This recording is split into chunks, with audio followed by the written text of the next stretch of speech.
اعوذ باللہ من الشیطان الرجیم بسم اللہ الرحمن الرحیم الحمد للہ رب العالمین والصلاة والسلام علی اشرف الانبیاء والمرسلین واہل بیتہ الطیبین الطاہرین المعصومین اما بعد۔ سورہ مبارکہ نساء آیت نمبر 135 سے آیت نمبر 140 135 سے 140۔ پہلی آیت جو صفحے پر ہے اس میں پروردگار عالم صاحبان ایمان کو مخاطب کرتے ہوئے ارشاد فرماتا ہے کہ یا ایھا الذین آمنوا، اے ایمان لانے والوں، کونوا قوامین بالقسط، تمہیں انصاف پر استقلال کے ساتھ قائم رہنا چاہیے، یعنی عدل اور انصاف تمہاری زندگی میں اس طرح سے رچ بس جائے کہ گویا تمہارے اخلاق کا اور تمہاری عادتوں کا حصہ بن جائے۔ شہداء للہ، اور تمہیں گواہی دینے والا بننا چاہیے اللہ کی خاطر، ایسی گواہی جس میں حقیقت کی ترجمانی ہو اور اظہار حق کا جذبہ موجود ہو، اور اس میں ٹو دا ایکسٹینٹ، اس حد تک کہ ولو علی انفسکم، چاہے اس گواہی کا ضرر خود تمہارے اپنے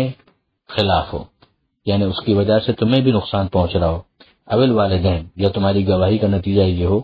کہ تمہارے ماں باپ کو نقصان ہو رہا ہو، والاقربین، تمہارے رشتہ داروں کو نقصان ہو رہا ہو۔ ان یکن غنیا او فقیرا فاللہ اولا بہما، وہ غنی ہیں یا فقیر ہیں، اللہ ان کا زیادہ بہی خواہ ہے، یعنی اللہ ان کی زیادہ بہتری جاننے والا ہے اور بہتر کرنے والا ہے۔ تم ان کے حق میں گواہی کیوں دو گے جبکہ وہ حق پر نہیں ہے؟ ظاہر ان کو کوئی فائدہ پہنچانے کے لیے، وہ ایسا فائدہ ہوگا کہ جو دنیا کے اندر ان کے لیے ظاہری طور پر مفید ہو سکے، اس سے روکا جا رہا ہے کہ اگر معاملہ ایسا ہے کہ اس میں قصوروار تم خود ہو تو اپنے خلاف بھی گواہی دو، اور اگر قصوروار تمہارے والدین ہیں تو ان کے خلاف گواہی دو، اگر رشتہ دار ہیں تو ان کے خلاف گواہی دو۔ کسی بے گناہ کو سزا دلوا کر کسی اپنے رشتہ دار کو بچا لینا، یہ اسلام کی نظر میں ایک گناہ ہے اور بہت بڑا گناہ ہے۔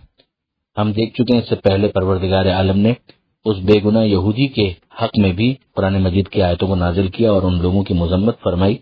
کہ جنہوں نے صرف قوم قبیلے ہونے کی وجہ سے، بظاہر مسلمان ہونے کی وجہ سے، بظاہر صحابی رسول ہونے کی وجہ سے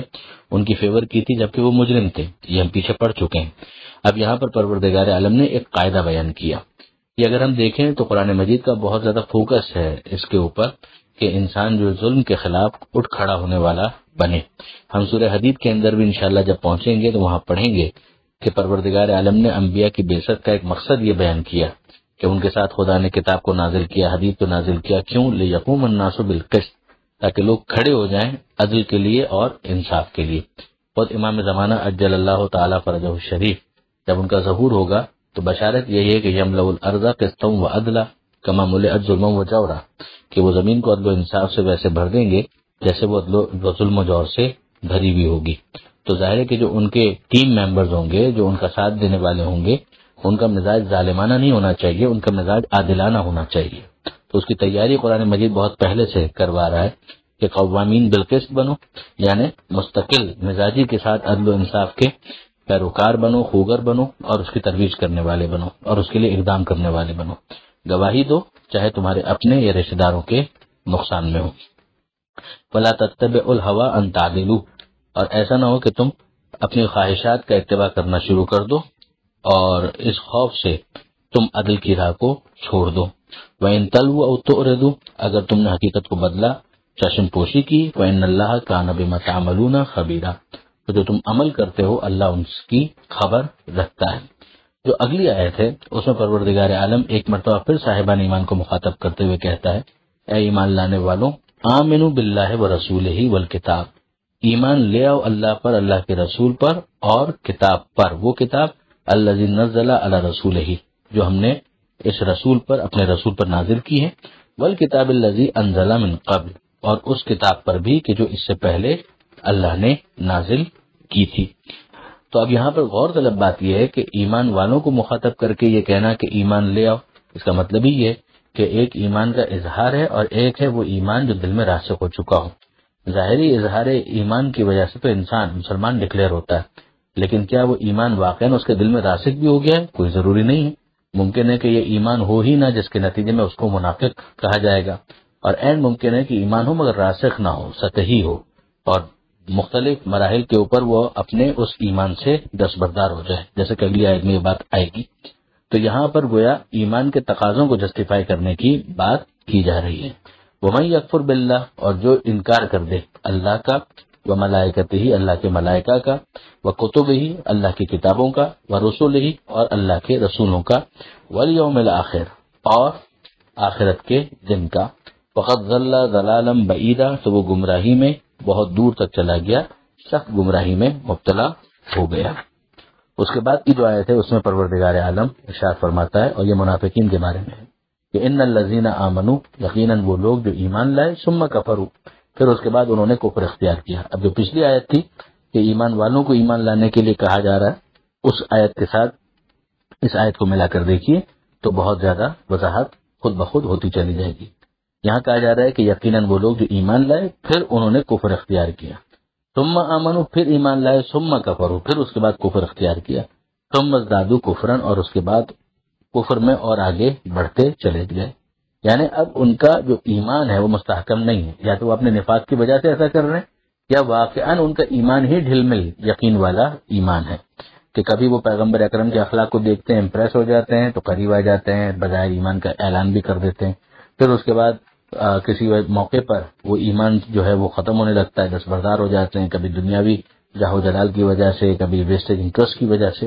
تو یہاں پہ پروردگار عالم فرما رہا ہے کہ اگر یہ معاملہ ایسا رہا کہ آخر میں وہ کفر میں آگے ہی بڑھتے چلے گئے، تو لم یکن اللہ لیغفر لہم، تو اللہ ان کی مغفرت کرنے والا نہیں ہے، ولا لیہدیہم سبیلا، اور نہ انہیں منزل تک پہنچانے کا ہے۔ اب اس آیت کو اگر آیت نمبر 116 کے ساتھ ملا کر دیکھیں، جہاں پر ہم پڑھ کر آئے ہیں کہ اللہ نے یہ اعلان کیا کہ ان اللہ لا یغفر ان یشرک بہ، کہ اللہ شرک کی مغفرت نہیں کرے گا اور باقی گناہوں میں جن کی چاہے گا مغفرت کر دے گا۔ یہ جو یہاں پر لفظ استعمال ہوا ہے اس آیت میں کہ ان لم یکن اللہ لیغفر لہم، کہ اللہ ان کی مغفرت کرنے والا نہیں ہے، اس آیت کے ذریعے سے بعض علماء نے دلیل قائم کی ہے کہ وہاں پر شرک سے مراد تمام کفر کی اقسام ہیں، کہ جس کی وجہ سے وہ دائرہ شرک جو ہے وسیع ہو جاتا ہے، کہ اللہ کو ماننے کے بعد اللہ کی بات کو نہ ماننا بھی انسان کو مشرکین کے کیٹیگری کے اندر لے جا سکتا ہے، خاص طور پر جبکہ وہ اصول دین کا مسئلہ ہو۔ اگلی آیت کے اندر پروردگار عالم فرماتا ہے کہ بشر المنافقین، منافقین کو خوشخبری دے دیجئے، یہ تنزیہ تعبیر ہے، بأن لہم عذابا علیما، کہ ان کے لیے دردناک عذاب ہے۔ ظاہر ہے کہ دردناک عذاب ہے تو یہ بشارت یا خوشخبری تو نہ ہوئی، مگر یہ خوشخبری کہنا اس کو یہ ایک طنز ہے۔ پھر یہ کون ہے منافقین؟ الذین یتخذون الکافرین اولیاء من دون المؤمنین، یہ وہ لوگ ہیں کہ جو اہل ایمان کو چھوڑ کر کافروں کو اپنا سرپرست بناتے ہیں، اپنا ساتھی بناتے ہیں، الائنس ان کے ساتھ کرتے ہیں اور مومنین کو چھوڑ دیتے ہیں۔ یہ دونوں شرطیں بہت اہم ہیں۔ ایبتغون عندهم العزہ، کیا وہ ان کے پاس عزت کی تلاش میں ہیں؟ فإن العزۃ للہ جمیعا، تو یاد رکھو کہ عزت ساری کی ساری اللہ ہی کے لیے ہے۔ ظاہری شوشہ، ظاہری بھرم، ظاہری ششکے، یہ ساری چیزیں انسان کو امپریس کرتی ہیں اگر اس کے دل میں ایمان راسخ نہیں ہے، ورنہ وہ اس بات کو جانتا ہے کہ اصل عزت جو ہے وہ پروردگار عالم کی طرف سے ہے۔ یزید دربار بھی اگر سجا لے اسے خدا صاحب عزت نہیں مانے گا، اور جو خدا کے حقیقی نمائندے ہیں اگر وہ ابراہیم ہوں اور نمرود کے سامنے قید بھی ہوں، گرفتار بھی ہوں، تب بھی عزت ابراہیم علیہ السلام ہی کی ہوگی،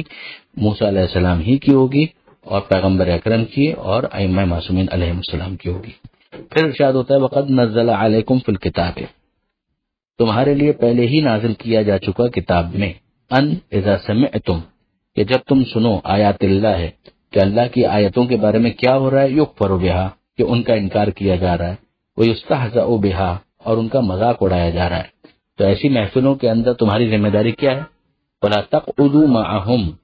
تم ان کے ساتھ شریک مت ہو، تم ان محفلوں میں مت بیٹھو، ان محفلوں کی رونق نہ بڑھاؤ، حتی یخوضوا فی حدیث غیرہ، یہاں تک کہ وہ مصروف ہو جائیں کسی دوسری بات میں۔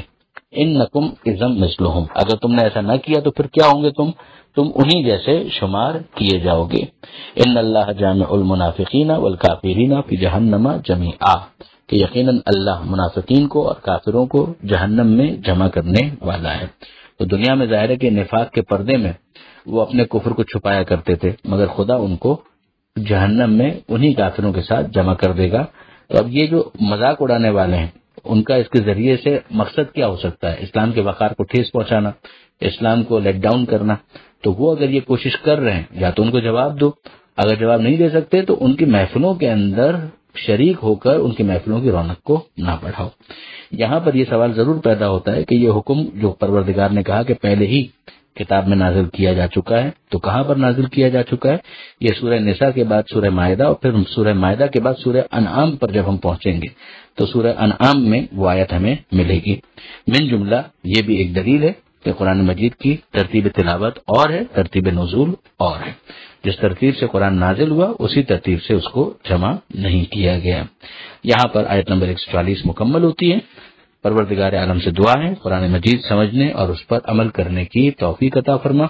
وارث قرآن امام زمانہ کے ظہور میں تعجیل فرما. بسم اللہ الرحمن الرحیم. سورہ مبارکہ نساء آیت نمبر 141 سے آیت نمبر 147،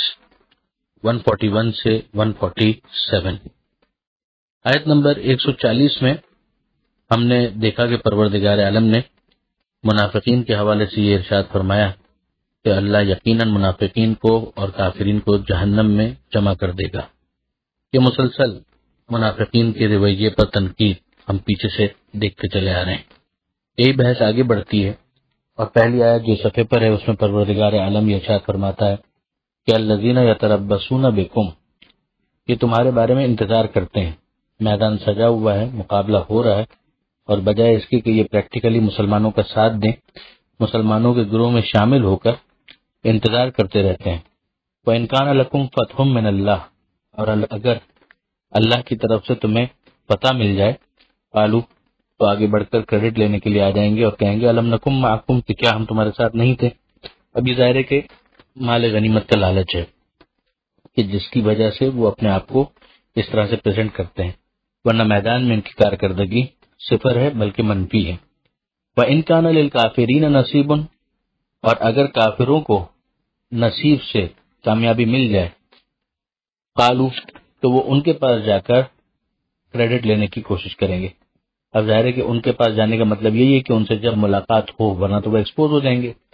تو یہ اس طریقے سے کرتے ہیں کہ رفیق قافلہ بھی رہیں اور شریک راہزن بھی بنے رہیں. اور یہ کفار سے جا کر یہ کہتے ہیں کہ الم نستحوذ علیکم، کہ کیا ہم تم کو چلا نہیں رہے تھے، یعنی ہم تم کو گائیڈ کر رہے تھے کہ کیسے مسلمانوں کے اوپر قابو پانا ہے، ورنہ تو ہم اگر تمہیں یہ چیزیں نہ بتاتے تو پھر تم مسلمانوں کے مقابلے میں کس طرح سے کامیابی حاصل کر پاتے. واللہ یحکم بینکم یوم القیامہ، تو اللہ تمہارے درمیان فیصلہ کرے گا قیامت کے دن. ولن یجعل اللہ للکافرین علی المؤمنین سبیلا، اور اللہ نے ہرگز کافروں کو مومنین کے اوپر دسترس قرار نہیں دی ہے. یہ آیت جو آخری ہے، یعنی آخری جملہ جو آیت نمبر 141 کا ہے، اس کے ذریعے سے بہت سے فقہی احکامات بھی ہیں کہ جن کو استنباط کیا گیا ہے، انٹرپریٹ کیا ہے مجتہدین نے اپنی فقہ کی کتابوں کے اندر، جن کو وہاں پر دیکھا جا سکتا ہے. غور طلب بات ایک اور بھی ہے کہ یہاں پر مسلمانوں کی جو فتح ہے اس کو من اللہ کہا گیا ہے کہ یہ اللہ کی طرف سے ہے. آف کورس مسلمانوں کو اپنی انرجی لگانی ہے، کوشش کرنی ہے، اور پھر اس کے بعد نتیجے کو خدا پر چھوڑ دینا ہے. تو اگر یہ فتح ہے تو من اللہ ہے. اور اگر کافروں کو فتح مل جاتی ہے تو فتح نہیں کہا گیا، اس کو نصیب کہا گیا، کہ اگر کافروں کو یہ نصیب، ان کا حصہ اگر مل گیا، یعنی ان کو پروردگار عالم کی طرف سے تائید حاصل نہیں ہے. یہ ایک معاملہ ایسا ہو گیا کہ جس کے اندر ان کو ایک حصہ مل گیا اور اس کے ذریعے سے گویا مسلمانوں کا ایک امتحان ہو رہا ہے. اگر مسلمانوں ہی کی طرف سے کوتاہی ہے جیسے کہ احد کے میدان میں ہوئی تھی تو یقیناً وہ اپنی کوتاہی کے ذمہ دار قرار پائیں گے. اور منافقین کا تو ہر صورت میں جو ایک منفی رول ہے وہ واضح ہے. اگلی آیت میں پروردگار عالم منافقین ہی کی مزید صفات بیان کرتا ہے. ارشاد ہوتا ہے کہ ان المنافقین یخادعون اللہ وہو خادعهم، کہ یقیناً منافقین جو ہیں وہ اللہ کو دھوکہ دینا چاہتے ہیں جبکہ وہ خود انہیں دھوکے میں رکھ رہا ہوتا ہے. منافقین اگر ایک اسلامی معاشرے میں بظاہر مسلمان بن کر گھوم رہے ہیں تو ظاہر ہے کہ ان کو مسلمان کا اسٹیٹس ملا ہوا ہے، تو مسلمانوں کے احکام ان پر جاری ہو رہے ہیں، ان کو مسلمان ٹریٹ کیا جا رہا ہے. مثلا فقہی احکام کے اعتبار سے ان کا ذبیحہ، جو جانور انہوں نے ذبح کیا اس کو حلال مانا جا رہا ہے، ان کے پسینے کو پاک مانا جا رہا ہے، مال غنیمت میں ان کو حصہ مل رہا ہے. یہاں سے وہ سمجھتے ہیں کہ وہ گویا اللہ کو دھوکہ دے رہے ہیں. وہو خادعهم، جبکہ اصل معاملہ یہ ہے کہ یہ دنیا کے اندر یہ ساری فیسلٹیز لینے کے بعد جب آخرت میں پہنچیں گے تو ان کو اندازہ ہوگا کہ دھوکہ کس نے دیا اور دھوکہ کس نے کھایا۔ یہ پروردگار عالم کی طرف سے تعبیر استعمال کرنا گویا ٹٹ فور ٹیٹ والا معاملہ ہے۔ وَإِذَا قَامُوا إِلَى الصَّلَاةِ قَامُوا كُسَالَىٰ، اور جب یہ لوگ نماز کے لیے کھڑے ہوتے ہیں تو سست انداز اختیار کرتے ہیں۔ نماز میں ان کا دل تو نہیں لگتا، ظاہر ہے کہ جب خدا کو مان ہی نہیں رہے تو دل سے ایمان تو ہے نہیں، اور اگر دل سے ایمان نہیں ہے تو پھر یہ نماز کے لیے مصلی پر آنا، اس میں کوئی اسپرچول انتھوسیازم تو ہونے سے رہا، ایک روحانی کوئی تحرک اس کے اندر نظر نہیں آ سکتا۔ تو وہ ایکٹیویٹی جب اسپرچولی خالی ہو گئی تو پھر اس کے بعد تو ایک فارمیلٹی ہے کہ جس کو یہ لوگ پورا کر رہے ہیں، اور جس کا پرپز یہ ہے کہ یراؤن الناس، کہ لوگوں کو دکھانے کے لیے ایک ریاکاری مقصد ہے۔ ولا یذکرون اللہ الا قلیلا، اور یہ نہیں اللہ کا ذکر کرتے مگر تھوڑا سا، وہ تھوڑا سا بھی ان کو دکھانے کے لیے کرنا پڑتا ہے۔ مذبذبین بین ذالک، مذبذب ہوتے ہیں دونوں کے درمیان، لا الہ ہؤلاء ولا الہ ہؤلاء، نہ اس طرف اور نہ اس طرف، یعنی مسلمانوں کے درمیان رہتے ہیں اور کافر ہیں دل سے، اور کافروں سے بھی اپنے تعلقات جوڑے رکھتے ہیں لیکن بہرحال کھل کر ان سے بھی رابطہ نہیں رکھ پاتے۔ تو یہ درمیان بین کا معاملہ دو کشتیوں میں سواری ہے، جیسے کہ میں نے گزارش کی کہ رفیق غافلہ بھی ہونا ہے اور شریک رہزن بھی بننا ہے۔ وَمَن يُضْلِلِ اللَّهُ فَلَن تَجِدَ لَهُ سَبِيلًا، اب ان کی اس پوری جو پرفارمنس ہے نیگیٹو، اس کے بارے میں پھر پروردگار عالم کا آخری کامنٹ یہ ہے کہ جسے اللہ گمراہی میں چھوڑ دے تو تم اس کے لیے راستہ نہیں نکال سکتے۔ ظاہر ہے کہ پروردگار عالم نے راستہ دکھا دیا، اور اب اگر کوئی اس طرح کی حرکت کرے گا تو پھر خدا کی طرف سے اس کے لیے گمراہی کی سند اور سرٹیفکیٹ ہے۔ یا ایھا الذین آمنوا، اے ایمان لانے والوں، لا تتخذوا الکافرین اولیاء من دون المؤمنین، مومنین کو چھوڑ کر کافروں کو اپنا سرپرست مت بناؤ۔ اتریدون ان تجعلوا للہ علیکم سلطانا مبینا، بہت سخت انداز ہے کہ کیا تم یہ چاہتے ہو کہ اللہ کے پاس تمہارے خلاف سلطان مبین ہو، یعنی مضبوط دلیل، کھلا ہوا الزام اللہ تمہارے اوپر لگا سکے کہ تمہاری ان حرکتوں کی وجہ سے کوئی وجہ بھی نہیں تھی اور تم نے مومنین کو چھوڑ کر کافروں کو اپنا سرپرست بنا دیا۔ ان المنافقین فی الدرک الاسفل، یہ بہت ہی سخت آیت ہے کہ جس کے اندر یہ بتایا جا رہا ہے کہ جہنم کے بھی مختلف طبقات اور درجے ہیں، اور اس میں جو سب سے نچلا درجہ ہے اس میں کون ہے؟ ان المنافقین فی الدرک الاسفل، سب سے نیچے والے طبقے میں منافقین ہوں گے، من النار، آگ والا جہنم کا جو طبقہ ہے سب سے نیچے والا، اس کے اندر منافقین کو رکھا جائے گا۔ ولن تجد لهم نصیرا، اور تم ان کے لیے کسی کو مدد کرنے والا نہیں پاؤ گے۔ الا الذین تابوا، ہاں مگر وہ منافق ہونے کے باوجود اگر اب وہ اپنے نفاق سے توبہ کر لے، واصلحوا، اور اپنی اصلاح کر لے، واعتصموا باللہ، اور اللہ سے وابستہ ہو جائے، جڑ جائے۔ اللہ سے وابستہ ہونا یعنی اللہ کے احکام کو قبول کر لینا، رسول کو مان لینا، رسول جس قرآن کو پیش کر رہے ہیں اس کو مان لینا۔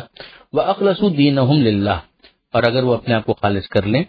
اپنے دین کو، اپنی اطاعت کو اللہ کے لیے، فَأُولَٰئِكَ مَعَ الْمُؤْمِنِينَ، تو یہ لوگ بھی مومنین کے ساتھ ہوں گے۔ وَسَوْفَ يُؤْتِ اللَّهُ الْمُؤْمِنِينَ أَجْرًا عَظِيمًا، اور عنقریب اللہ مومنین کو اجر عظیم عطا کرے گا۔ تو یہاں پر منافقین کے بھی کیس میں ہمیں دکھتا ہے کہ پروردگار عالم نے یہ پروویژن رکھا ہے کہ اگر وہ اپنی اصلاح کرنے کے لیے تیار ہو جائے تو پھر وہ گمراہی سے باہر آ جائیں گے اور ہدایت ان کا مقدر قرار پائے گی۔ آخری آیت جو صفحے پر ہے، جو 5ویں پارے کی بھی آخری آیت ہے، کہ ارشاد ہوتا ہے کہ ما یفعل اللہ بعذابکم ان شکرتم وآمنتم، اللہ تمہیں عذاب کر کے کیا کرے گا۔ یہ وہ بات جو پروردگار عالم نے یہاں پر بتائی کہ خدا کوئی انتقام لینا نہیں چاہتا، تم اپنے عقائد و اعمال کی بدولت عذاب کے مستحق ہوتے ہو، ورنہ خدا کا عذاب کرنے سے کوئی فائدہ تھوڑی ہی ہے، وہ بے نیاز مطلق ہے اور جذبات سے بھی بری ہے، اسے معاذ اللہ کوئی دل کی بھڑاس نکالنا نہیں ہے۔ تو پروردگار عالم اگر تم ایمان لے آؤ اور شکر اختیار کرو تو شکر گزار ہونے کا نتیجہ اور ایمان لانے کا نتیجہ یہ نکلے گا کہ تم عذاب سے دور ہو جاؤ گے۔ شکر کا مطلب ہی یہ ہے کہ عملی شکر ہوتا ہی اس صورت میں ہے کہ جب انسان نعمت کو وہاں استعمال کرے جہاں خدا استعمال ہوتے ہوئے دیکھنا چاہتا ہے، تو گویا ایک شکر کا جو لفظ ہے وہ اعمال صالحہ کو بھی کور کرتا ہے۔ اور پھر ایمان پر شکر کو مقدم کرنا یہ اس بات کی طرف بھی اشارہ ہے کہ ایمان سے بھی پہلے اگر ایک انسان نعمت دینے والے کی طرف متوجہ ہو جائے تو وہ منعم کے ذریعے سے اپنے آپ کو خدا سے قریب کر لے گا، منعم کے شکر کے ذریعے سے۔ ظاہر ہے کہ جب وہ احساس کرتا ہے کہ نعمت اس کی طرف سے ہے تو وہ نعمت دینے والے کا شکر بھی ادا کرنا چاہتا ہے، یہ ایمان کا مقدمہ بن جاتا ہے۔ جب وہ ایمان لے آتا ہے تو پھر شکر کا دوسرا مرحلہ آتا ہے کہ اب جو پروردگار کی طرف سے نعمتیں ہیں ان کو وہاں استعمال کرے جہاں خدا استعمال ہوتے ہوئے دیکھنا چاہتا ہے۔ یہاں پر جیسا کہ میں نے گزارش کی، یہ صفحہ بھی مکمل ہوا اور 5واں پارہ بھی مکمل ہوا۔ ابھی سورہ نساء تھوڑا اور چلے گا اور 6واں پارہ انشاءاللہ کل سے شروع ہو جائے گا۔ پروردگار عالم سے دعا ہے قرآن مجید کو سمجھنے اور اس پر عمل کرنے کی توفیق عطا فرما اور وارث قرآن امام زمانہ کے ظہور میں تعجیل فرما۔ بسم اللہ الرحمن الرحیم۔ سورہ مبارکہ نساء آیت نمبر 148 سے لے کر آیت نمبر 148 سے 154، یہیں سے 6 پارے کا آغاز ہو رہا ہے اور ہم تیزی کے ساتھ اب سورہ نساء کے اختتام کی طرف بڑھ رہے ہیں۔ پروردگار عالم پہلی آیت جو صفحے پر ہے اس میں ارشاد فرماتا ہے کہ لا یحب اللہ الجہر بالسوء من القول، کہ اللہ اس بات کو پسند نہیں کرتا کہ برملا بدگوئی کی جائے، برائی کی جائے، الا من ظلم، مگر وہ کہ جس کے اوپر ظلم ہوا ہے، وکان اللہ سمیعا علیما، اور یقیناً اللہ سننے والا ہے اور اللہ جاننے والا ہے۔ یعنی علم پروردگار میں تو وہ چیز موجود ہے اور اللہ ان تمام باتوں کو سن بھی رہا ہے کہ جو کہی جا رہی ہے۔ یہاں پر ایک بات تو یہ سمجھائی گئی کہ اگر ایک انسان زبان سے اس برائی کو بیان نہ کرے تو یہ اچھا ہے۔ یہ من جملہ ان آیتوں میں سے ہے کہ جن کے ذریعے سے غیبت کے حرام ہونے پر استدلال کیا گیا ہے، دلیل قائم کی گئی ہے۔ مگر یہ معاملہ غیبت تک رکتا نہیں ہے، بلکہ اور بھی بہت ساری چیزیں کہ جس کے اندر چغلی اور دیگر چیزیں آ جاتی ہیں، کسی کے عیوب کو ظاہر کرنا، یہ سب اسلام کی نظر میں ناجائز ہے اور اللہ کو ناپسند ہے۔ لیکن اس سے استثناء یہ ہے کہ جس پر ظلم ہوا ہے وہ مظلوم اپنا درد دل سنائے تو اس پر پابندی نہیں ہے، کیونکہ اس کی زبان بندی اس کے فطرت کے ساتھ ناانصافی ہے۔ مگر ظاہر کی شرط یہ ہوگی کہ وہ بس اس ظلم کا اظہار کرے، یہ نہیں ہے کہ اب جذبہ مخالفت میں اس کی دوسری برائیاں بھی ذکر کرنا شروع کر دے، اور ظلم پھر کسی بھی لیول کا ہو اس کے اظہار کی پابندی نہیں ہوگی۔ اگلی آیت میں پروردگار عالم نے یہ ارشاد فرمایا کہ ان تبدو خیرن، کہ اگر تم نیکی کو ظاہر کرو، او تخفو ہو یا اسے چھپاؤ، او تعفو عن سوء، یا برائی کو معاف کر دو۔ اس کے بارے میں بعض علماء نے بہت عمدہ ایک رخ کی طرف متوجہ کیا کہ یہاں پر جو پہلی چیز ہے کہ خیر یعنی نیکی کو ظاہر کرو، تو یعنی دوسروں کی نیکی جو تمہارے حق میں ہے ان کو ظاہر کرو، اور جو نیکی تم چھپاؤ تو جو نیکی تم نے دوسروں سے کی ہے اس کو چھپاؤ، او تعفو عن سوء، اور دوسروں کی برائی جو ہے اس کو اگر تم معاف کر دو، فإن اللہ کان عفوا قدیرا، تو یقیناً اللہ معاف کرنے والا ہے اور بڑی قدرت رکھنے والا ہے۔ اب آپ اس کو دیکھیں گے کہ یہاں پر یہ جو پہلی دو آیت تھی اور یہ دوسری آیت ہے، ان دونوں کے اندر ایک بیلنس ہمیں نظر آتا ہے۔ پہلی آیت کے اندر یہ کہا گیا کہ اگر ظلم ہوا ہے تو اس کا اظہار کیا جا سکتا ہے، یہاں پر معافی کی طرف ترغیب بھی دی گئی ہے، اپو درگزر سکھایا بھی گیا ہے، یہ ایک بیلنس ہے۔ اب کس موقع پر ایک انسان کو کیا طریقہ کار اختیار کرنا چاہیے، ایسا نہ ہو کہ اس کے اظہار نہ کرنے کی وجہ سے ظالم کو تقویت ملے اور وہ یہ سمجھے کہ اگر میں ظلم کروں گا بھی تو کوئی میرے خلاف صدا بلند کرنے والا نہیں ہے۔ اگر یہ والی پوزیشن ہے تو پھر ظاہر ہے کہ ظلم کے خلاف احتجاج بہت ضروری ہے، لیکن اگر محسوس یہ ہوتا ہے کہ اگر یہاں پر معاف کر دیا جائے تو اس کے نتیجے میں اصلاح ہو سکتی ہے اور یہ اپنے آپ کو درست کر سکتا ہے، تو پھر وہاں پر انسان کا معاف کر دینا اور نظر انداز کر دینا یہ زیادہ بہتر ہے۔ اب کہاں پر کس چیز کو اپلائی کیا جائے گا، اس میں حکمت اور وزڈم بہت کاؤنٹ کرتا ہے۔ یہیں پر مومن کی فراست، یہیں پر مومن کی انٹیلیکٹ، مومن کی حکمت وہ بہت کاؤنٹ کرتی ہے۔ ہم قرآن میں دوسرے مقامات پر بھی دیکھتے ہیں کہ پروردگار عالم نے یہ بیلنس رکھا ہے اور بیان کیا ہے۔ مثلا سورہ نور کے اندر پروردگار عالم نے یہ ارشاد فرمایا کہ وَلْيَعْفُوا وَلْيَصْفَحُوا، کہ معاف کر دو اور درگزر سے کام لو۔ اللہ تحبون ان یغفر اللہ لکم، کیا تم پسند نہیں کرتے کہ اللہ تمہیں معاف کر دے؟ مگر دوسری طرف ہم دیکھتے ہیں کہ پروردگار عالم نے قرآن مجید ہی کے اندر یہ بھی ارشاد فرمایا سورہ حجرات کے اندر کہ فَقَاتِلُوا الَّتِي تَبْغِي حَتَّى تَفِيَ إِلَى أَمْرِ اللَّهِ، ظالموں سے جنگ کرو یہاں تک کہ وہ حکم خدا کے آگے سرنگوں ہو جائیں۔ نہج البلاغہ میں امیر المومنین حضرت علی علیہ السلام کا ایک طرف یہ جملہ ملتا ہے کہ کون للظالم خصما، کہ ظالم کے دشمن بنو، وللمظلوم اونا، اور مظلوم کے ساتھی، اور دوسری طرف ایک یہ جملہ بھی ہمیں ملتا ہے کہ اذا قدرت علی عدوک، کہ جب تم دشمن پر کامیابی حاصل کرو، فاجعل العفو عنہ شکرا للقدرت علیہ، تو معاف کر دینے کو اس کامیابی کی زکوٰۃ اور شکر کا ذریعہ قرار دو۔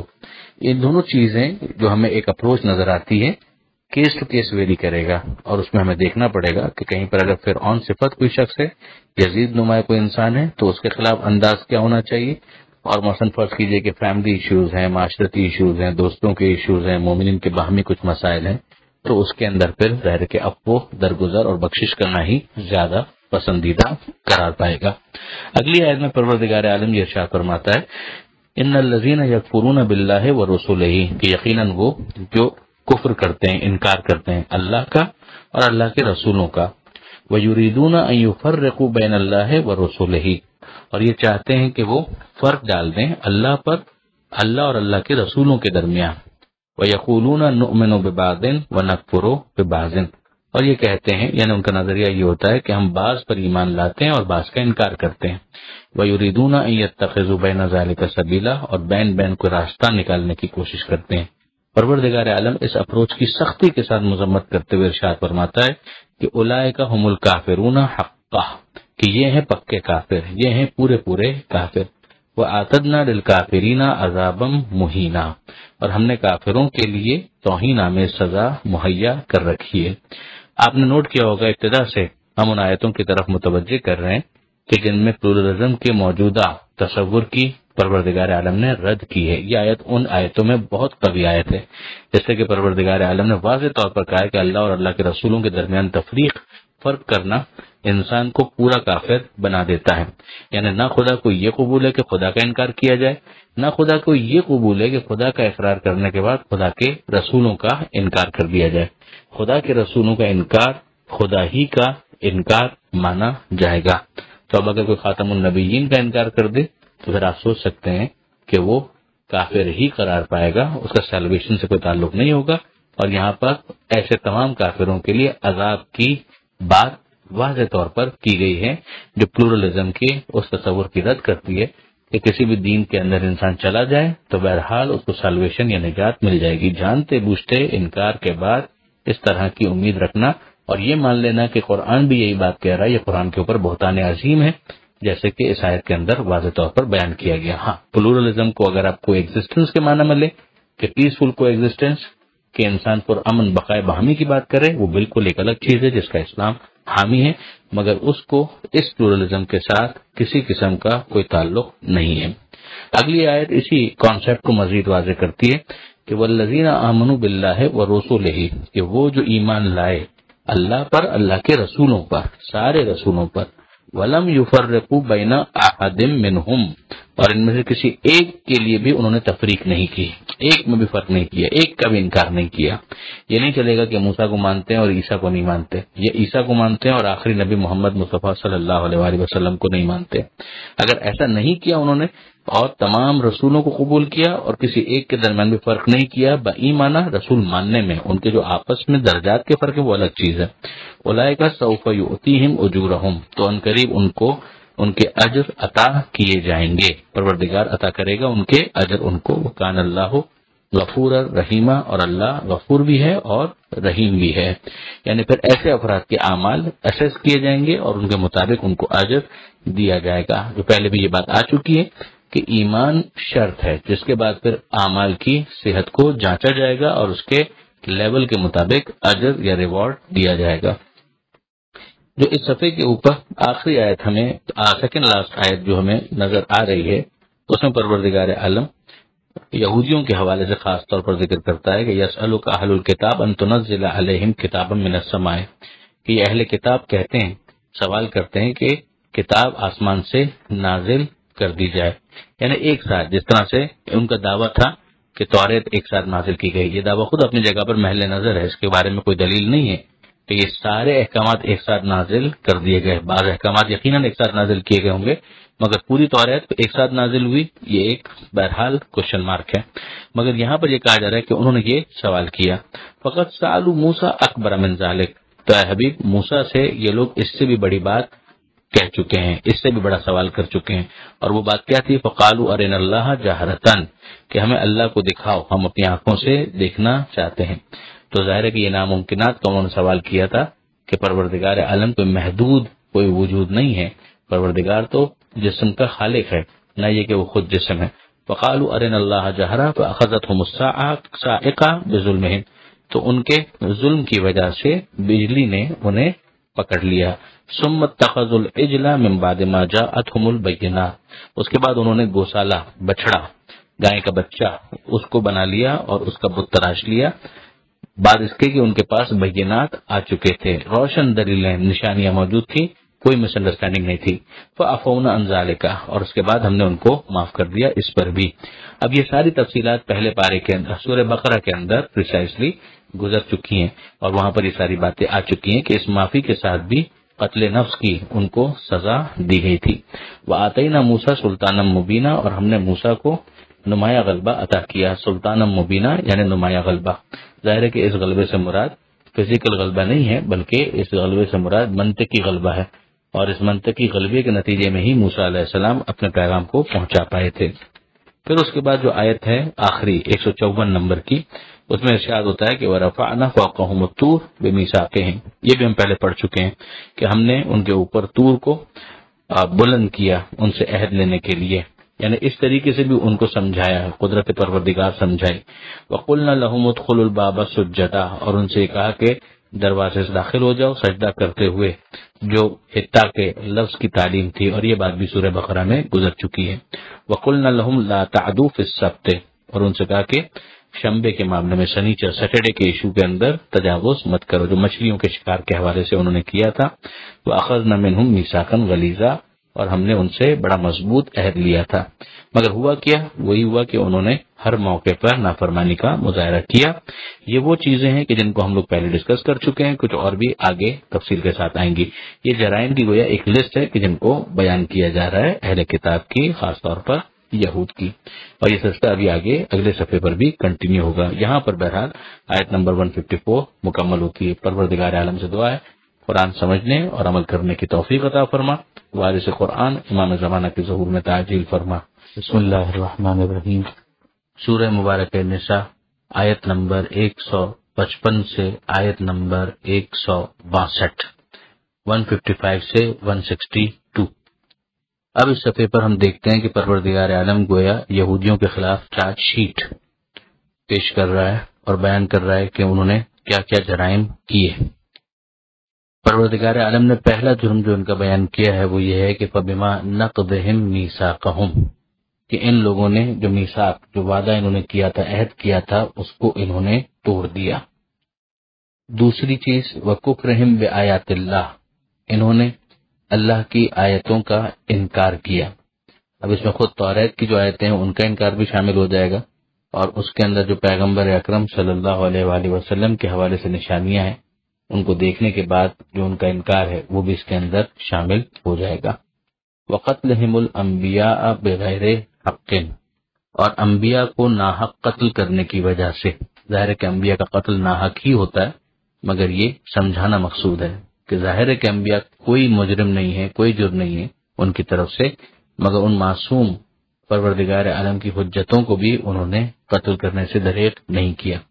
اب یہاں پر غور کرنے والی بات ہے کہ جس زمانے میں پیغمبر اکرم صلی اللہ علیہ وآلہ وسلم ان کے سامنے یہ تمام تر چیزیں بیان کر رہے تھے، تو یہ یہود ظاہر ہے کہ انہی کی نسل میں سے تھے اور ان کے ان جرائم کو اون کر رہے تھے. تو یہیں سے ہمیں سمجھ میں آتا ہے کہ اگر کوئی کسی کے جرم کو اون کر رہا ہو اور انہی خصلتوں کو گویا اپنے اندر لیے ہوئے ہو، تو پھر وہ ان جرائم کے اندر بھی شریک شمار ہوتا ہے. اور اسی وجہ سے کربلا کے قتل پر راضی ہونے والوں پر بھی ہم دیکھتے ہیں زیارت وارثہ کے اندر لعنت آئی ہے. لعن اللہ امتن قتلت کا ولعن اللہ امتن ظلمت کا ولعن اللہ امتن سمعت بذالک فرضیت بہ، کہ اے امام حسین آپ پر قتل کرنے والوں، آپ کو قتل کرنے والوں پر بھی لعنت ہو، آپ پر ظلم کرنے والوں پر بھی لعنت ہو اور ان پر بھی لعنت ہو جو سنے اور اس پر راضی ہوں۔ تو یہاں پر ہم دیکھتے ہیں کہ انبیاء کو ناحق قتل کرنے والوں کو بھی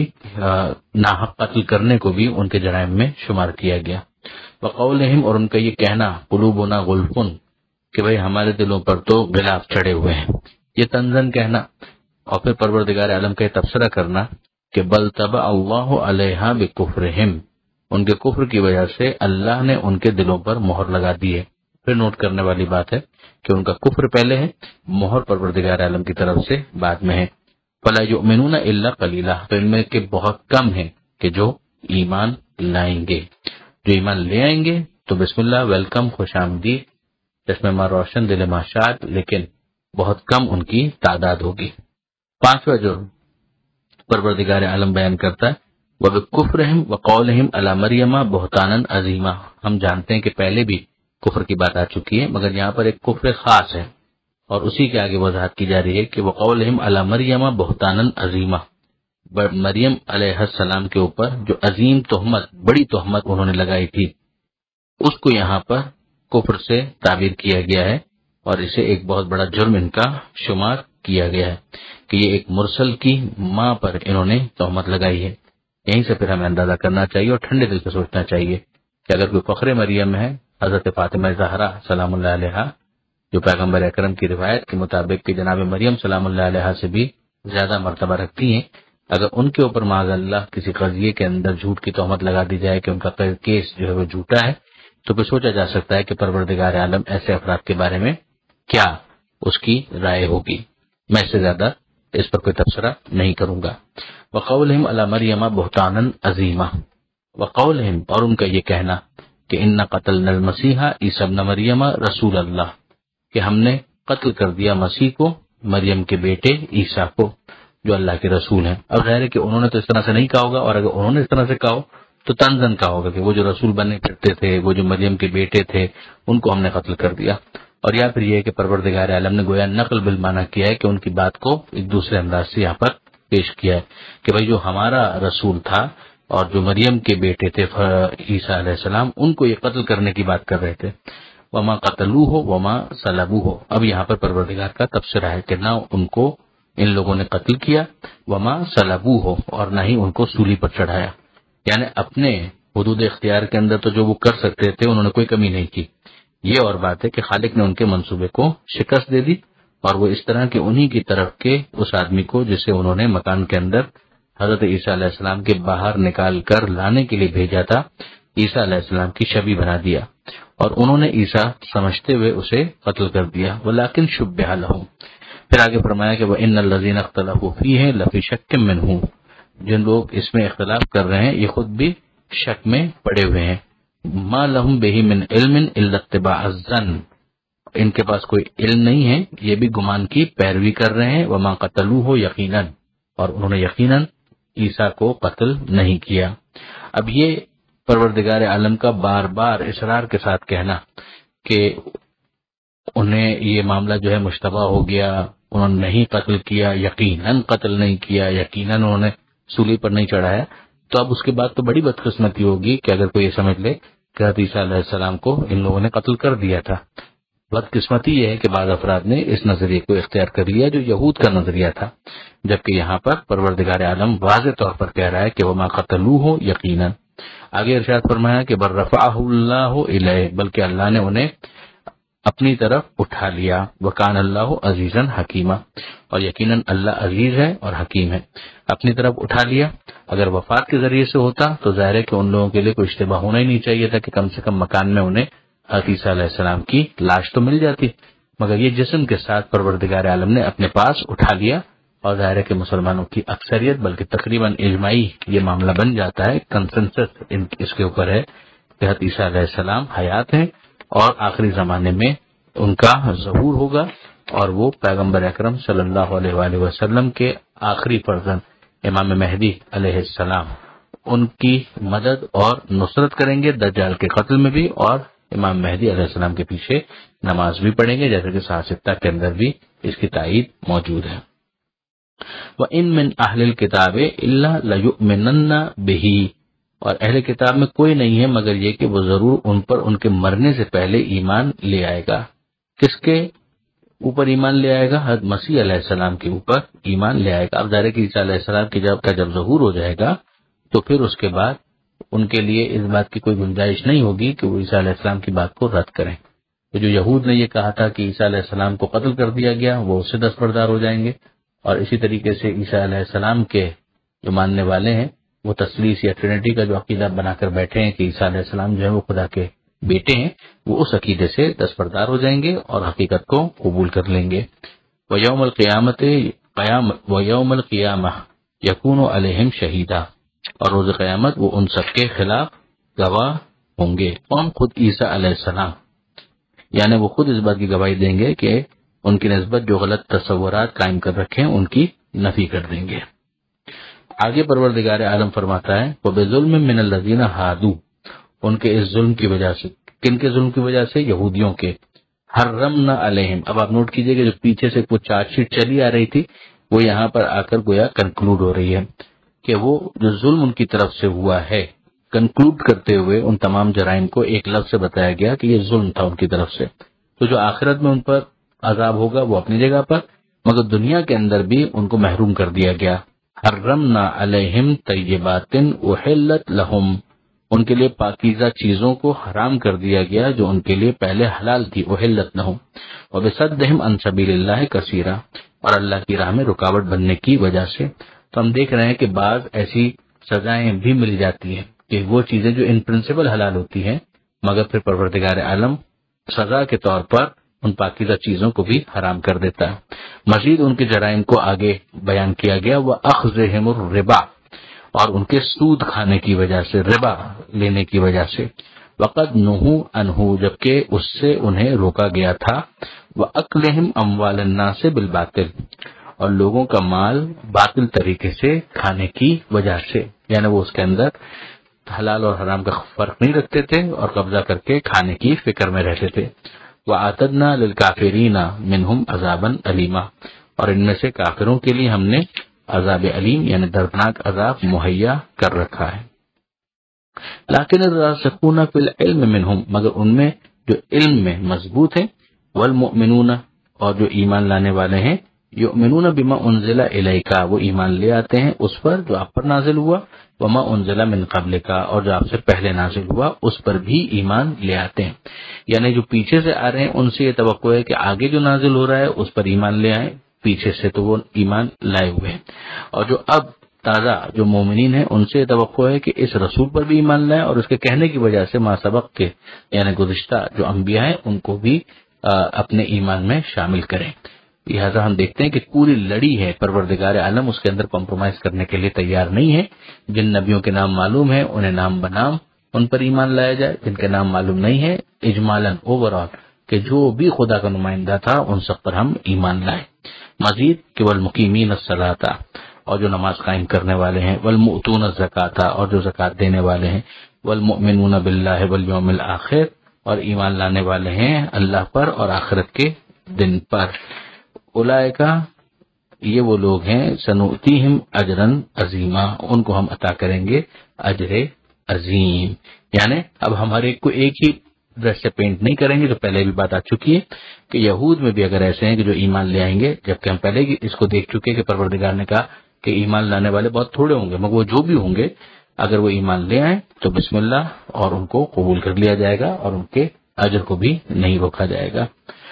یہیں پر یہ صفحہ مکمل ہوتا ہے، آیت نمبر 162 تک ہم پہنچے۔ دعا ہے کہ پروردگار عالم قرآن مجید سمجھنے اور اس پر عمل کرنے کی توفیق عطا فرما، اور وارث قرآن امام زمانہ کے ظہور میں تعجیل فرما۔ بسم اللہ الرحمن الرحیم۔ سورہ مبارکہ نساء، آیت نمبر 163 سے آیت نمبر 170، 163 سے 170۔ ارشاد ہوتا ہے انا اوحینا الیکا، ہم نے آپ پر اسی طرح وحی بھیجی ہے، کما اوحینا الی نوح، جیسے ہم نے نوح علیہ السلام پر وحی بھیجی تھی، والنبیین من بعدہ، اور ان کے بعد آنے والے انبیاء پر بھی ہم نے وحی بھیجی تھی۔ یعنی یہ سلسلہ جو آپ کے اوپر وحی کا آ رہا ہے یہ کوئی انوکھا معاملہ نہیں ہے، آپ سے پہلے بھی ہم نے انبیاء کو منتخب کیا تھا اور ان کے اوپر وحی نازل کی تھی، اور اسی کی مثال دیتے ہوئے نوح علیہ السلام کا ذکر کیا گیا، دیگر انبیاء کا مجملاً ایک اشارہ کیا گیا۔ پھر اس کے بعد کہا گیا وَأَوْحَيْنَا إِلَىٰ إِبْرَاهِيمَ، ہم نے وحی کی ابراہیم پر، وَإِسْمَاعِيلَ اسماعیل پر، وَإِسْحَاقَ وَيَعْقُوبَ اسحاق اور یعقوب علیہ السلام پر، والاسباط اور اسباط پر۔ یہ جو اسباط کا لفظ ہے یہ پہلے بھی آ چکا ہے، یہاں پر ایک مرتبہ پھر بیان کرنا مناسب ہے کہ اسباط سے مراد جناب یعقوب علیہ السلام کی اولاد میں پھر بعد میں آنے والے انبیاء، ایک تو یعقوب علیہ السلام کے فرزند جناب یوسف علیہ السلام جو نبی ہوئے، مگر یوسف علیہ السلام کے جو برادران ہیں ان کا تو کردار واضح ہے، ان کے اوپر پروردگار عالم نے وحی نازل نہیں کی اور نہ ہی ان کو نبی بنایا، مگر پھر بعد میں آنے والوں میں جو یعقوب علیہ السلام ہی کی نسل میں سے تھے پروردگار عالم نے انبیاء قرار دیے اور ان کو اسباط کہا گیا۔ و عیسیٰ و ایوب و یونس و ہارون و سلیمان، یہ بھی نام ہے جو پروردگار عالم نے بیان کیے کہ ان سب کے اوپر بھی ہم نے وحی نازل کی۔ و آتینا داود زبورا، اور ہم نے داؤد کو زبور عطا کی، یعنی ایک ان کی خاصیت کو بھی یہاں پر ذکر کر دیا گیا۔ پھر اس کے بعد پروردگار فرماتا ہے وَرُسُلًا قَدْ قَصَصْنَاهُمْ عَلَيْكَ مِنْ قَبْلُ، اور کچھ پیغمبر وہ جن کے واقعات ہم نے آپ سے اس کے پہلے بیان کر دیے ہیں، اور کچھ وہ وَرُسُلًا لَمْ نَقْصُصْهُمْ عَلَيْكَ کہ جن کے حالات ہم نے آپ سے بیان نہیں کیے۔ وَكَلَّمَ اللَّهُ مُوسَىٰ تَكْلِيمًا، اور اللہ نے موسیٰ سے کلام کیا جیسا کلام کرنے کا حق تھا۔ جو خاص ایک اہتمام حضرت موسیٰ علیہ السلام کے حوالے سے ہے، اس کے اندر ایک انفرادیت یقیناً ہے کہ حضرت موسیٰ علیہ السلام کوہ طور پر جاتے ہیں، پروردگار عالم سے گفتگو کا شرف حاصل کرتے ہیں، تو یہاں پر ان کا خاص ذکر کر دیا گیا۔ اب اس ذیل میں ایک تبصرہ جو بہت اہم ہے کہ اس اجمال کی تصریح ہے کہ بہت سے پیغمبر ایسے ہیں جن کا ذکر پیغمبر خدا سے یعنی آپ پر نازل ہونے والی آیات کی کتاب میں اور آپ کی زبانی دنیا تک پہنچنے والے احادیث میں نہیں ہوا ہے، ان پیشوایان مذہب کے لیے جن کے متعلق دوسرے اقوام وہی آسمانی کے دعوے دار ہیں۔ یعنی جب خدا نے کہہ دیا کہ ہم نے سارے نام نہیں بیان کیے، کچھ بیان کیے اور کچھ بیان نہیں کیے، تو اس کا مطلب یہ ہوا کہ ہمارے پاس سارے نام بنام نہیں پہنچے ہیں۔ تو اب جو دوسری اقوام ہے، مثلا ایران میں زرتش کی بات کی جاتی ہے، ہندوستان کے اندر مختلف نام لیے جاتے ہیں اور ان کے بارے میں یہ کہا جاتا ہے کہ کتابیں ان کے اوپر نازل ہوئی ہیں، تو کیا ہم اس کو آؤٹ رائٹ ریجیکٹ کر سکتے ہیں؟ جواب جی نہیں، ہم ان کو ریجیکٹ نہیں کر سکتے۔ خود قرآن نے اسپیس دیا ہے، نہ ہم یہ کہہ سکتے ہیں کہ ان کی باتیں حتماً درست ہیں، نہ ہم یہ کہہ سکتے ہیں کہ یہ حتماً غلط بول رہے ہیں جو اس وقت وہاں کے رہنے والے ہیں۔ بالکل امکان ہے کہ یہ وہ افراد ہوں کہ جنہیں پروردگار نے کوئی منصب دیا ہو، نبی بنایا ہو، یہ اور بات ہے کہ ان کی تعلیم کو بعد میں مسخ کر دیا گیا ہو، جیسے اہل کتاب نے توریت و انجیل وغیرہ کے ساتھ سلوک کیا، یا انہیں اوتار وغیرہ فرض کر کے ان کے اصل منصب کو فراموش کر دیا گیا ہو، جیسے نصارہ نے حضرت عیسیٰ علیہ السلام کے ساتھ کیا۔ اگلی آیت میں اوورال پروردگار رسولوں کے بھیجنے کا مقصد بیان کرتا ہے کہ رسول مبشرین و منذرین، کہ یہ رسول جو ہیں مبشر ہیں اور منذر ہیں۔ مبشر یعنی خوشخبری دینے والے، منذر یعنی ڈرانے والے۔ ان کی یہ دونوں کام جو ہیں بشارت اور انذار، یہ ایک پورا خاکہ ہے انبیاء کی ہدایتوں کا، جن میں ایک مثبت پہلو ہوتا ہے اور ایک منفی، ایک حکم ہے اور ایک وہ ہے کہ جس سے روکا گیا ہے، امر اور نہیں جس کو کہا جاتا ہے،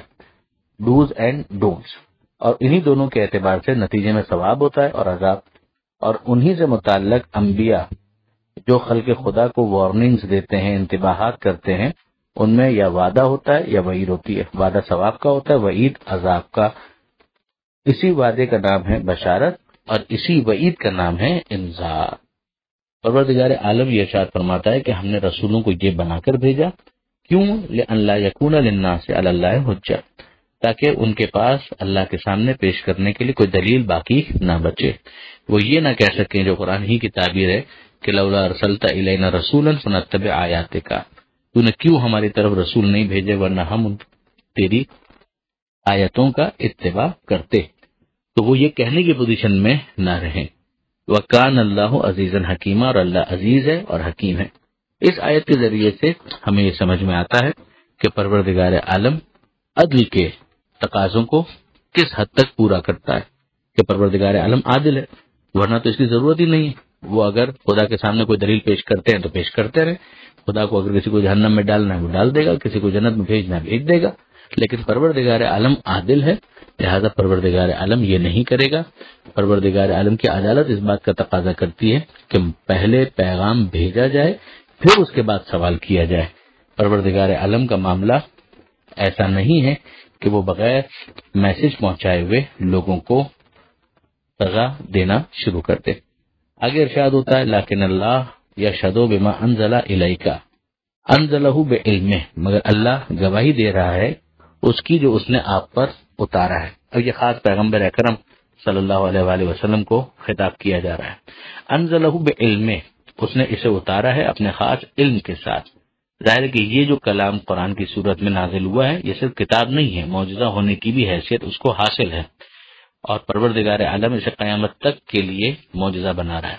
تو قرآن کے ذریعے سے پیغمبر اکرم کی رسالت کا اس بات یہ گویا پروردگار عالم کی گواہی ہے۔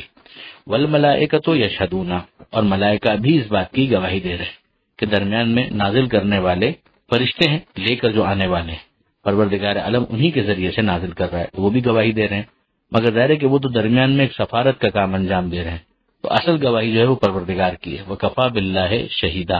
کہ اللہ سے بڑھ کر کون گواہ ہوگا۔ ان الذین کفروا، یقیناً وہ لوگ کہ جنہوں نے کفر اختیار کیا، وصدوا عن سبیل اللہ، اور اللہ کی راہ سے روکا، قد ضلوا ضلالا بعیدا، تو وہ سخت گمراہی میں مبتلا ہوئے۔ اب یہ اہل کتاب کے جو علماء ہیں وہ اس کی زد میں خاص طور پر آتے ہیں کہ ان کے پاس کتابیں موجود تھیں، اولڈ ٹیسٹمنٹ، نیو ٹیسٹمنٹ، عہد نامہ جدید، عہد نامہ قدیم، توریت، انجیل، یہ سب ان کے پاس تھے، اور انہوں نے عام لوگوں کو نہ اس تک ایکسیس دیا تھا، نہ عام لوگوں کے لیے ویسے بھی اس کو پڑھنا ممکن تھا، پڑھے لکھے عام طور پہ عوام نہیں ہوتے تھے۔ تو اب وہ خود جو یہود اور نصارہ کے علماء ہیں انہوں نے کفر کیا اور راستے میں رکاوٹ بھی بن گئے، تو خود بھی گمراہ ہوئے اور بہت آگے تک نکل گئے، دوسروں کی گمراہی کا بھی سبب قرار پائے۔ ان الذین کفروا وظلموا، یقیناً وہ لوگ کہ جنہوں نے کفر اختیار کیا اور جنہوں نے ظلم کیا، لم یکن اللہ لیغفر لہم، اللہ ان کی مغفرت کرنے والا نہیں ہے۔ یہ ہم دیکھ رہے ہیں کہ سورہ نساء میں پروردگار عالم نے اس مضمون کو پہلے بھی کئی مرتبہ ڈسکس کیا۔ اللہ شرک کے علاوہ ہر چیز کو معاف کرنے کے لیے، مغفرت کرنے کے لیے تیار ہے، مگر شرک کی مغفرت کرنے کے لیے تیار نہیں ہے۔ اس کے علاوہ جن چیزوں کے لیے چاہے گا مغفرت کر دے گا۔ تو یہاں پر ایک اور عنوان آ گیا، اب چاہے اس کفر کو شرک ہی کی وسعت میں لیا جائے، یا اس کے آگے جو اس نے کہا تھا کہ جس کو چاہے گا معاف کر دے گا، تو یہاں بتا دیا کہ اس کو بھی خدا نہیں چاہتا، اور ظاہر ہے کہ خدا کا چاہنا حکمت کے ساتھ ہوتا ہے۔ تو پروردگار فرماتا ہے کہ جنہوں نے کفر کیا اور جنہوں نے ظلم کیا، اللہ ان کی مغفرت کرنے والا نہیں ہے، نہ ہی ان کو راستہ دکھانے کا ہے۔ الا طریقہ جہنم، ہاں جہنم کا ایک راستہ ہے، وہ ان کو دکھایا جائے گا، خالدین فیہا ابدا، جس میں وہ ہمیشہ ہمیشہ رہیں گے، وکان ذالک علی اللہ یسیرا، اور یہ اللہ کے لیے بہت آسان ہے۔ یا ایھا الناس، اے انسانوں، اب یہ پیغمبر اکرم صلی اللہ علیہ وآلہ وسلم کی رسالت کی جو آفاقیت ہے کہ کسی قوم قبیلے تک محدود نہیں، تمام انسانوں کو مخاطب کیا گیا۔ پروردگار عالم نے قرآن مجید میں کسی ایک دفعہ بھی قوم عرب کو مخاطب نہیں بنایا ہے پیغمبر اکرم کی رسالت کے حوالے سے یا دعوت ایمان کے حوالے سے، اور یہ اس حقیقت کا ثبوت ہے کہ آپ کی ذات شروع ہی سے کسی ایک قوم اور نسل کی اصلاح کو مطمع نظر بنا کر نہیں آئی تھی۔ ارشاد ہوتا ہے، اے انسانوں، تمہارے پاس وہ رسول آ چکا ہے حق کے ساتھ، من ربکم، تمہارے رب کی طرف سے، وآمنوا خیرا لکم، ایمان لاؤ تمہارا ہی بھلا ہوگا، وإن تکفروا، اور اگر تم انکار کر دو گے، فإن للہ ما فی السماوات والارض، تو اللہ ہی کے لیے ہے جو کچھ بھی آسمانوں میں ہے اور زمین میں ہے۔ یہ تعبیر اس سورے کے اندر اس سے پہلے بھی کئی مرتبہ ہم دیکھ چکے ہیں کہ خدا پھر قدرت رکھتا ہے، وہ غنی علی الاطلاق ہے، آسمانوں زمینوں میں جو کچھ ہے وہ اس کا ہے، وکان اللہ علیما حکیما، اللہ علم والا ہے اور اللہ حکمت والا ہے۔ یہاں پر یہ صفحہ مکمل ہوتا ہے۔ پروردگار عالم سے دعا ہے قرآن مجید سمجھنے اور اس پر عمل کرنے کی توفیق عطا فرما، اور وارث قرآن امام زمانہ کے ظہور میں تعجیل فرما۔ بسم اللہ الرحمن الرحیم،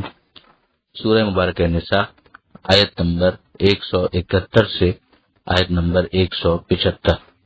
171 سے 175۔ پہلی آیت جو خبر ہے اس میں پروردگار عالم اہل کتاب کو مخاطب کرتے ہوئے یہ ارشاد فرماتا ہے کہ یا اہل الکتاب لا تغلو فی دینکم، کہ اے اہل کتاب اپنے دین میں غلو سے کام نہ لو۔ یہاں خاص مخاطب کیا گیا ہے عیسائیوں کو۔ غلو کا مطلب ہی یہ ہے کہ کسی کے بارے میں جوش عقیدت کی بنا پر حد سے بڑھ جانا، مخلوق کو خالق کہہ دینا، خدا کہہ دینا، خدا کا بیٹا کہہ دینا، یہ ساری غلو کی مختلف شکلیں ہیں۔ وہ چیزیں جو خدا سے منسوب ہیں اگر وہ